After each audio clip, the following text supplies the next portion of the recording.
Halo, selamat datang di Asan Media Channel. Kali ini kita akan membahas tentang pemberdayaan masyarakat melalui program literasi bersama saya Arif S. Santoso. Kali ini kita akan belajar tentang bagaimana cara memberdayakan masyarakat dengan program-program literasi seperti di TPM, Taman Pemberdayaan Masyarakat. Yuk simak selengkapnya.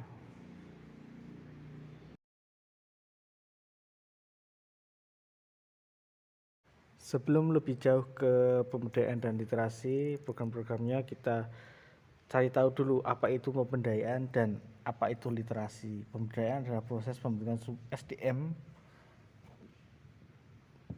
dengan penggalian kreativitas, kompetensi, dan daya pikir serta tindakannya yang lebih baik dari waktu sebelumnya. Jadi ada peningkatan di sini, ada kata kuncinya lebih baik dari waktu sebelumnya. Jadi ada peningkatan.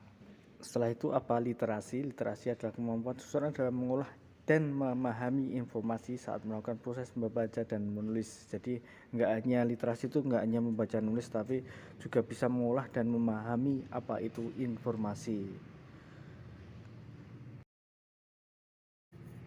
Nah, mengapa penting literasi? Pertama, kegagapan dalam menerima atau menyikapi kemajuan iptek pengetahuan dan teknologi. Kita tahu sendiri sekarang zamannya era digital. Banyak perkembangan yang semakin cepat, informasi semakin banyak dan semakin cepat. Terus kedua ada keengganan menerima hal baru. Jadi ini banyak hal baru. Ini harus beradaptasi dengan teknologi. Terus ketiga, rendahnya keinginan dari individu untuk mengupayakan kehidupan yang lebih baik. Jadi di sini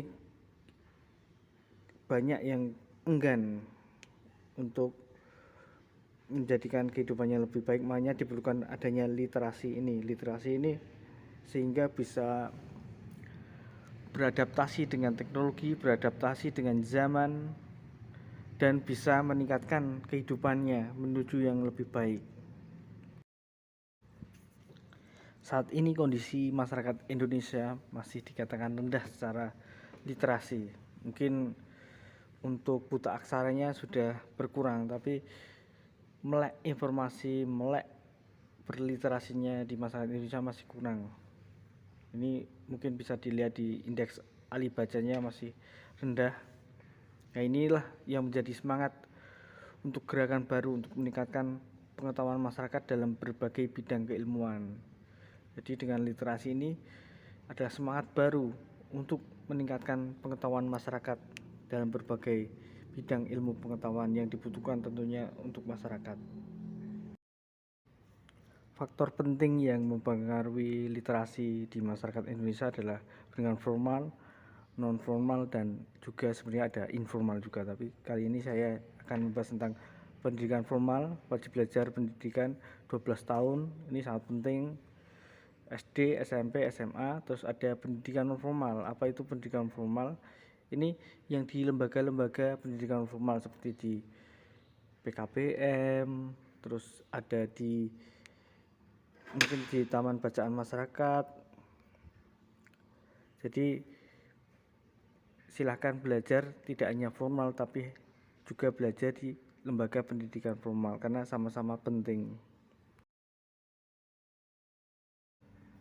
Nah, ini adalah bentuk program dari literasi. Pertama ada Taman Bacaan Masyarakat, kedua ada Perpustakaan Desa, ketiga ada Rumah Kreatif Literasi, keempat ada Pojok Baca Desa.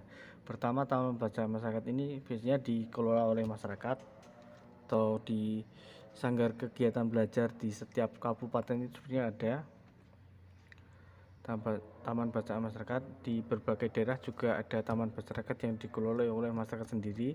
Kedua ada perpustakaan desa, di setiap desa itu sebenarnya ada perpustakaan desa yang melayani literasi di masyarakat. Ketiga ada rumah kreatif literasi, ini juga banyak di berbagai tempat tapi memang belum terlalu masif ya, jadi belum banyak. Dan ada pojok baca desa, biasanya ini juga dikelola oleh masyarakat juga. Ada beberapa metode pendekatan masyarakat dalam pengembangan literasi. Pertama ada pendekatan religius, yaitu menyediakan bacaan di rumah ibadah, bisa di masjid, di gereja atau yang lain, atau di tempat-tempat keagamaan seperti taman bacaan, taman pendidikan Al-Quran dan lain-lain. Terus ada pendekatan sosial, ini tentang pendidikan literasi, bisa di kelompok pemuda, terus bisa di pertemuan masyarakat. Terus selanjutnya pendekatan organisasi, ini berdialog tentang topik terkini, ini bisa dengan berbagai organisasi di masyarakat, LSM atau yang lain. Terus ada pendekatan kekerabatan, jadi ini membaca buku bersama terus melengkapi koleksi buku, jadi ini lebih ke personal. Ini pendekatan kekerabatan, ini bisa dipilih dalam pemberdayaan masyarakat. Pengembangan literasi bisa ada 4 pendekatan ini yang bisa dipilih. Terima kasih atas perhatiannya. Bila ada salah dan kurangnya mohon maaf. Silahkan komen. Kalau memang ada yang perlu dikritisi, silahkan komen. Terima kasih.